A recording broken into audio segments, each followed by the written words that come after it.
வணக்கம். உங்க ஸ்கூலுக்குள்ளேயே ஒரு பெரிய ரகசிய கதை ஒளிஞ்சிட்டு இருக்கு தெரியுமா? ஆமாங்க, நீங்க டெய்லி போயிட்டு வர்ற அந்த இடத்துக்குள்ள யாருக்குமே தெரியாத ஒரு கதை இருக்கு. அது நீங்க கண்டுபிடிக்கிறதுக்காகவே காத்துக்கிட்டு இருக்கு. ஒரு நிமிஷம் இத பத்தி யோசிச்சு பாருங்களேன். நீங்க தினமும் பாக்குற அந்த செவத்துங்களுக்கு பின்னாடி என்ன இருக்கு? நீங்க உட்கார்ற ஒவ்வொரு கிளாஸ் ரூமுக்கும் கூட ஒரு கடை இருக்கும் இல்லையா? உங்க ஸ்கூல் எப்படி ஆரம்பிச்சதுன்னு என்னைக்காவது யோசிச்சிருக்கீங்களா? சரி வாங்க, நாம எல்லாரும் இப்போ ஒரு டிடெக்டிவ் மாதிரி மாறப் போறோம். உங்க ஸ்கூலோட கதைய சின்ன சின்ன க்ளூவா சேகரிச்சு அதோட முழு வரலாட்டையும் நாம ஒன்னா சேர்ந்து வெளியே கொண்டு வரப் போறோம். ரெடியா? ஓகே, நம்மளோட இந்த டிடெக்டிவ் வேலையில ஸ்டெப் என்னன்னா, ஸ்கூலோட அடையாளங்களுக்குள்ள மறைஞ்சிருக்கிற ரகசியங்களை தேடுறதுதான். வாங்க, நம்ம பயணத்தை இங்கிருந்து ஆரம்பிக்கலாம். நமக்கு கிடைச்சிருக்க முதல் க்ளூ உங்க ஸ்கூலோட பேர் தான். ஏன் அந்த பேர் வந்துச்சு? அது இருக்கிற இடத்தோட பேரா, இல்ல அத கட்டின ஒரு முக்கியமான ஆளோட பேரா? ஒவ்வொரு பேருக்கு பின்னாலேயும் ஒரு ஆரம்பம் இருக்கு. அடுத்து நம்ம பார்க்க போறது ஸ்கூலோட எம்ப்ளம், அதாவது சின்னம். இது சும்மா ஒரு படம் கிடையாது. அதுல இருக்கிற ஒவ்வொரு சிம்பிள், ஒவ்வொரு கலரும் நம்ம ஸ்கூலோட கொள்கைகளையும் நோக்கத்தையும் சொல்லும். அது ஒரு திறந்த புத்தகம் மாதிரி. கொஞ்சம் உத்து பார்த்தா போதும், நிறைய கதைகள் நமக்கு கிடைக்கும்.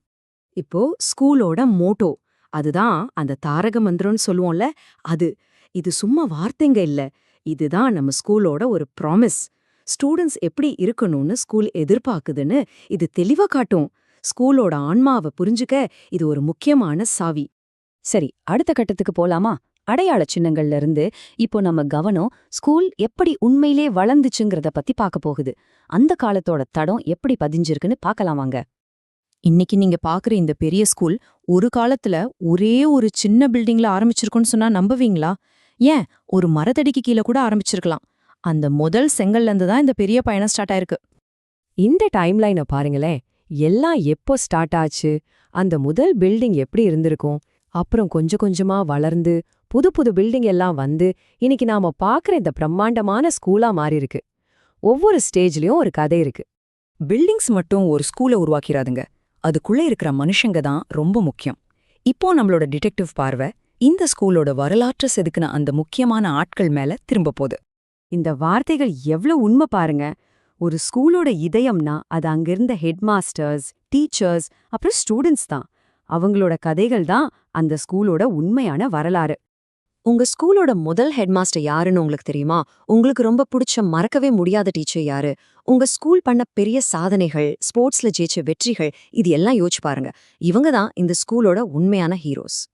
ஓகே, இது வரைக்கும் க்ளோஸ் எங்கெல்லாம் இருக்குன்னு நாம பார்த்துட்டோம். இப்போ உங்க டர்ன். நீங்க தான் ஒரு வரலாற்று துப்பறிவாளரா மாறி உங்க ஸ்கூலோட கதைய முழுசா கண்டுபிடிக்க போறீங்க.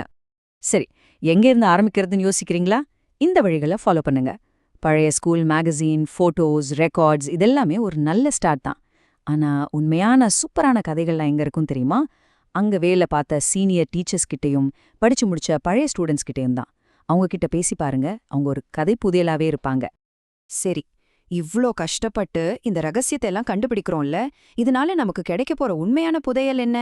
நம்மளோட இந்த துப்பறியும் வேலையோட கடைசி ஆனா ரொம்ப முக்கியமான பகுதி இதுதான்.